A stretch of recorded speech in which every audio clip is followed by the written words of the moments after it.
जय सीताराम।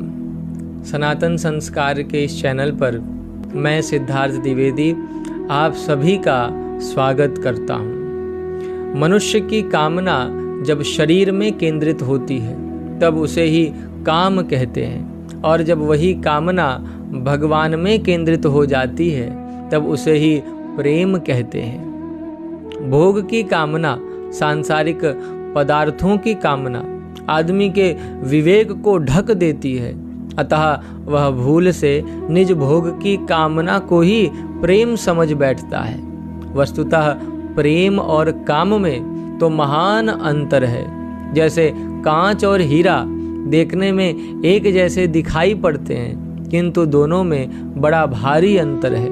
काम से जहाँ मनुष्य का पतन होता है, वहीं प्रेम से उसे दिव्य भगवद आनंद रस की प्राप्ति होती है।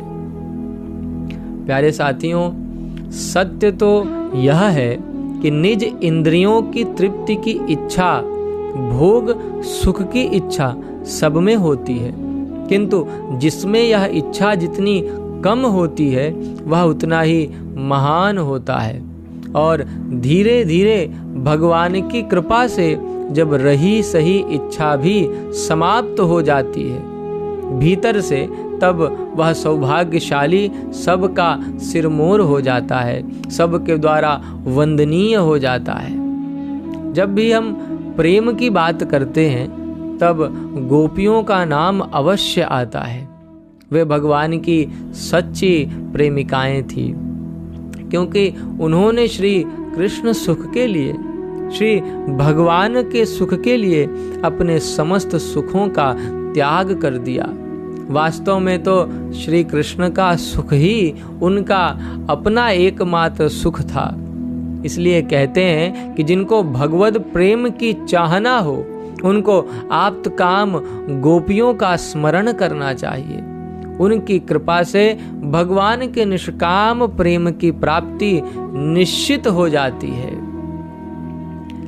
प्यारे साथियों, भगवान के सखा ज्ञानियों में शिरोमणि श्री उद्धव जी महाराज, वे जब वृंदावन में प्रवेश करते हैं तब वृंदावन में प्रवेश करते ही, गोपियों के संपर्क में आते ही श्री उद्धव जी महाराज की ज्ञान की गठरी गोपियों की प्रेम गंगा में तिरोहित हो जाती है। वे अपनी सुध बुध सब खो बैठते हैं। उनके नेत्रों से प्रेम अश्रुओं का निर्झर बहने लगता है। श्री उद्धव जी के मन में उस समय भाव आता है कि प्रभु आप धन्य हैं और आपकी ये गोपियां भी धन्य हैं। प्रभु मुझे भी इस वृंदावन में वास दे दें। इस प्रेम स्थली में यदि मुझे पाषाण बनकर भी रहना पड़े, पत्थर बनकर भी रहना पड़े, तो सत्य कहता हूँ प्रभु मैं रह लूँगा, मैं रह लूँगा। प्यारे साथियों, प्रेम में केवल और केवल देना होता है। लेने का भाव, कुछ पाने का भाव तो प्रेम में होता ही नहीं। हम लोग जब किसी से प्रेम करते हैं तो हमारे मन में रहता है कि वह व्यक्ति हमें मिल जाए, वह व्यक्ति हमारी इच्छाओं के अनुकूल चले। इसलिए जब तक वह हमारी उचित अनुचित इच्छाओं के अनुकूल चलता है, हमारी कामनाओं को पूरा करता है, तब तक तो वह हमें बहुत अच्छा लगता है, बहुत प्यारा लगता है। लेकिन ज्यों ही वह हमारे प्रतिकूल होता है, त्यों ही हमारे लिए उसका प्रेम समाप्त हो जाता है। वर्तमान में प्रेम के नाम पर न जाने लोग क्या क्या कर रहे हैं। सबका चरित्र दिन ब दिन गिरता जा रहा है। प्यारे साथियों, इंद्रियों का यह क्षणिक सुख प्रेम नहीं है। प्रेम तो वह है जो आपको स्वतंत्र करता है, निर्भय करता है। और ये इंद्रियां आपको गुलाम बना रही हैं, डरपोक और नपुंसक बना रही हैं। अब भी समय है मेरे भारत के बालक बालिकाओं, ये जीवन मूल्यवान है, इसके मूल्य को समझो। अपने परिवार, समाज तथा राष्ट्र के कल्याण का कारण बनो।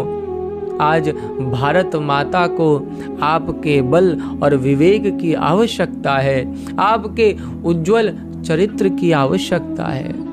मुझे लगता है कि विचार समय है, विचार अवश्य करना चाहिए और आप विचार अवश्य करें। जय सीताराम।